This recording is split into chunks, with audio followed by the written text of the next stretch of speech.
नमस्ते मेरे प्यारे दोस्तों। आज मैं आपके सामने एक ऐसी कहानी रखने जा रहा हूँ जो सिर्फ शब्द नहीं बल्कि दिल की गहराइयों से निकली एक पुकार है। ये उन सभी आत्माओं के लिए है जो चिंता की बेड़ियों में जकड़ी है, जिनकी सांसों में बेचैनी घुल चुकी है और जिनकी रातों की नींद कहीं खो गई है।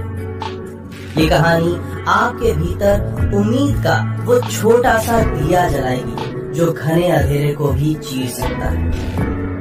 उन सभी दोस्तों का तहे दिल से शुक्रिया जिन्होंने अपने अनमोल प्यार से हमें पहले ही सहारा दिया है। आपका विश्वास, आपका साथ मेरी जिंदगी का सबसे बड़ा सहारा है। ये वो शक्ति है जो मुझे हर रोज इस दर्द को आवाज देने का साहस देती है। और जो दोस्त आज इस सफर में जुड़ेंगे, आपका भी हृदय से आभार। आपके आने से यह अकेलापन कुछ कम होगा। तो बिना किसी और दर्द भरी प्रतीक्षा के चलिए इस भावनात्मक यात्रा की शुरुआत करते हैं। एक समय की बात है, एक छोटे से गांव में रोहन रहता था। रोहन एक नेक दिल और मेहनती इंसान, पर उसका मन एक तूफान में घिरा रहता था।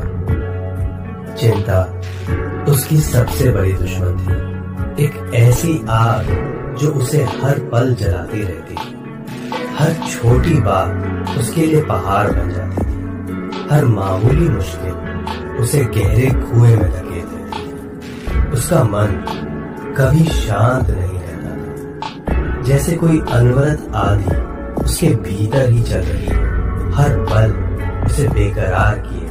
उसकी आंखें अक्सर सूनी और बुझी हुई रहती थी, जैसे उनसे जीवन की चमक छीन ली गई। वो अक्सर रात भर करवटें बदलता रहता, आने वाले कल की काल्पनिक मुश्किलों में फंसा रहता, जैसे कोई मकड़ी अपने ही बुने जाल में उलझी। एक दिन गांव के सबसे बूढ़े और ज्ञानी बाबा, जिनके चेहरे पर जीवन के अनुभवों की गहरी लगी है और आंखें गहरे समंदर सी शांत, रोहन के पास आए।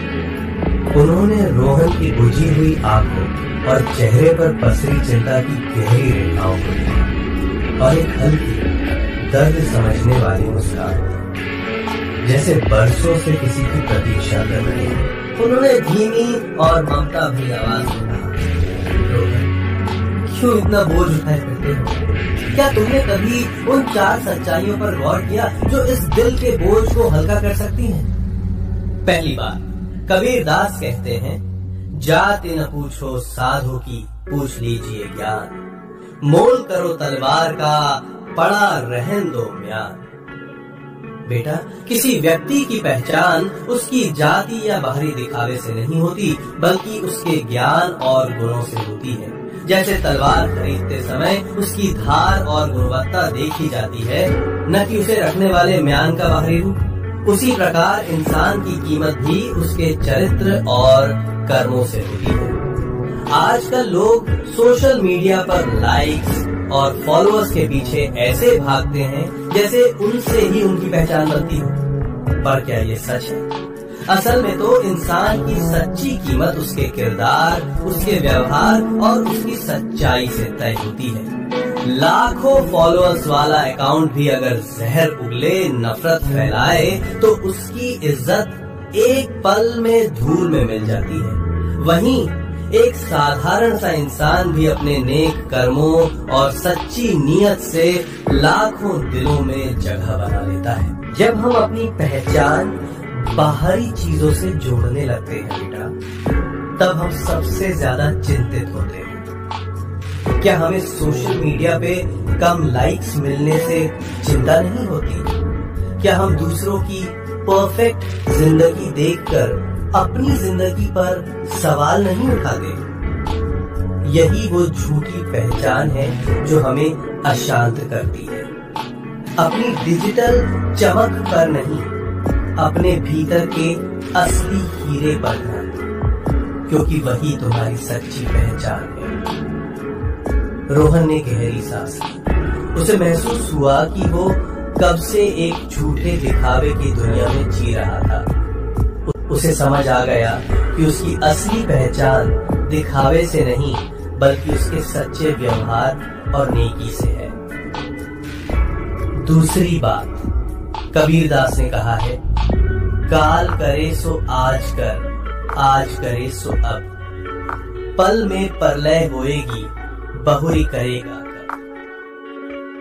कबीरदास जी ने बिल्कुल सही कहा है कि जो काम कल करना है उसे आज करो और जो आज करना है उसे अभी करो, क्योंकि पल भर में प्रलय आ सकती है, फिर तुम अपना काम कब करोगे।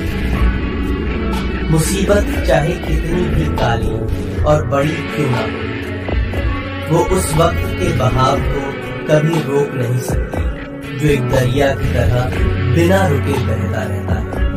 तो फिर क्यों चिंता के इस दलदल में खुद को धंसाते हो। बीता हुआ पल कभी लौट कर नहीं आता, वो तो एक टूटे हुए ख्वाब जैसा है जिसे दोबारा नहीं जिया जा सकता। जो हो गया उसे मिटाया नहीं जा सकता, पर आने वाले कल को अपने हाथों से तराशा जा सकता है। पल में प्रलय हो सकती है, तो फिर चिंता में क्यों अपना आज बर्बाद कर रहे हो। अपनी सारी शक्ति, अपनी सारी उम्मीद वर्तमान में लगाओ, क्योंकि यही वो पल है जहां तुम कुछ बदल सकते हो। रोहन की आंखों में आंसू छलका है। उसने समय की बर्बादी और चिंता के बेईमानीपन को समझा। उसे लगा कि वो अब तक एक ऐसे साए का पीछा कर रहा था जो कभी पकड़ा नहीं जा सकता। उसने सोचा कि बीते कल के बोझ तले दबने से अच्छा है कि वो आज को बेहतर बनाए। तीसरी बात, कबीरदास कहते हैं, धीरे धीरे रे मना, धीरे सब कुछ होए, माली सींचे 100 घड़ा, ऋतु आए फल होए। जैसे माली चाहे 100 घड़े पानी क्यों न सींचे, फल तभी लगते हैं जब सही ऋतु आती है। ये दोहा हमें धैर्य रखने, लगातार प्रयास करते रहने और सही समय का इंतजार करने की सीख देता है। ये बताता है कि केवल चिंता करने से नहीं बल्कि निरंतर कर्म करने और समाधान खोजने से ही समस्याओं का हल निकलता है, भले ही उसमें समय लगे। जैसे मोबाइल पर घंटों स्क्रॉल करने से समस्याएं कम नहीं होती बल्कि बढ़ती हैं, वैसे ही चिंता करने से भी मुश्किलों का हल नहीं निकलता। सोशल मीडिया पर दूसरों की परफेक्ट जिंदगी देखकर अक्सर हम अपनी कमियों पर जरूरत से ज्यादा सोचने लगते हैं। अपनी तुलना करके खुद को और दुखी करते हैं। पर सच ये है कि चिंता समस्याओं को दूर नहीं करती बल्कि उन्हें एक और परत चढ़ा देती है। सही समाधान और ठोस प्रयास ही उन्हें हल करते हैं। चिंता एक ऐसा ऐप है जो सिर्फ तुम्हारी जिंदगी की बैटरी खाता है, तुम्हारी रूह को थकाता है, जबकि समाधान वो अपडेट है जो तुम्हारे जीवन को तेज और बेहतर बनाता है। रोहन को अपनी गलती का एहसास हुआ। उसे लगा कि वो अब तक सिर्फ चिंता की नोटिफिकेशंस में उलझा था।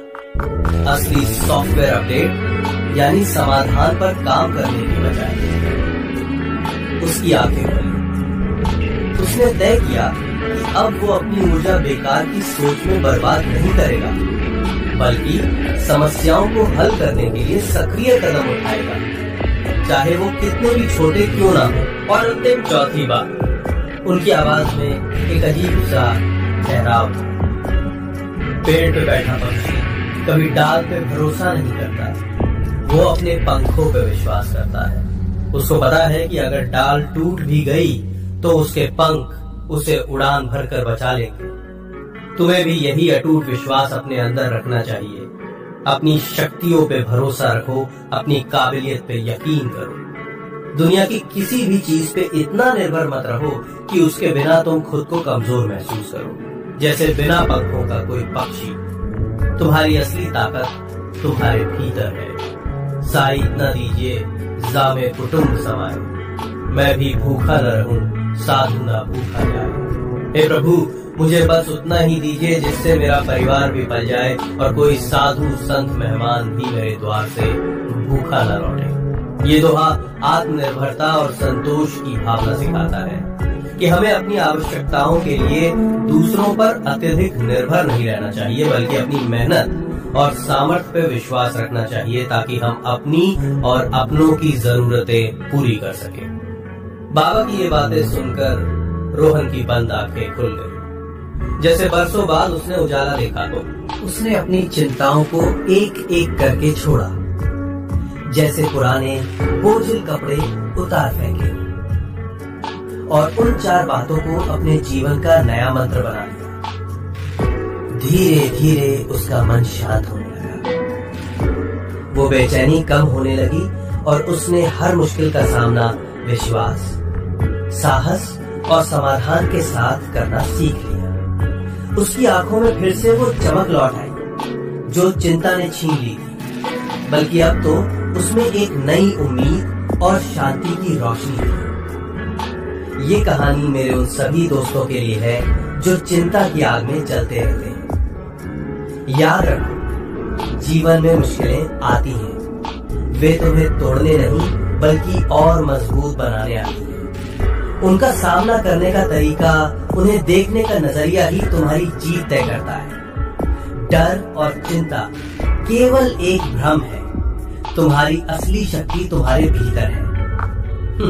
फ्रेंड्स, अगर ये कहानी और इसका वीडियो आपके दिल को छू गया, अगर इन लम्हों ने आपकी सूनी आंखों में एक उम्मीद की किरण जगा दी हो, तो हमारी एक छोटी सी पर दिल से निकली गुजारिश है, आपके प्यार और प्रोत्साहन से ही हमारा ये मुश्किल सफर आगे बढ़ेगा। अगर आपको हमारा ये दर्द भरा प्रयास पसंद आया हो तो कृपया चैनल को लाइक, शेयर और सब्सक्राइब करके हमारा हौसला जरूर बढ़ाइएगा। और अगर आप ऐसी ही कहानियां सुनना चाहते हैं जो दिल की गहराई तक उतरे, तो कमेंट करके जरूर बताइएगा। आपके कीमती समय और इस कहानी को इतनी संवेदनशीलता से सुनने के लिए दिल की गहराइयों से बहुत बहुत धन्यवाद। आपके साथ का ये एहसास हमारे लिए अनमोल है और हम इसके लिए हमेशा आभारी हैं।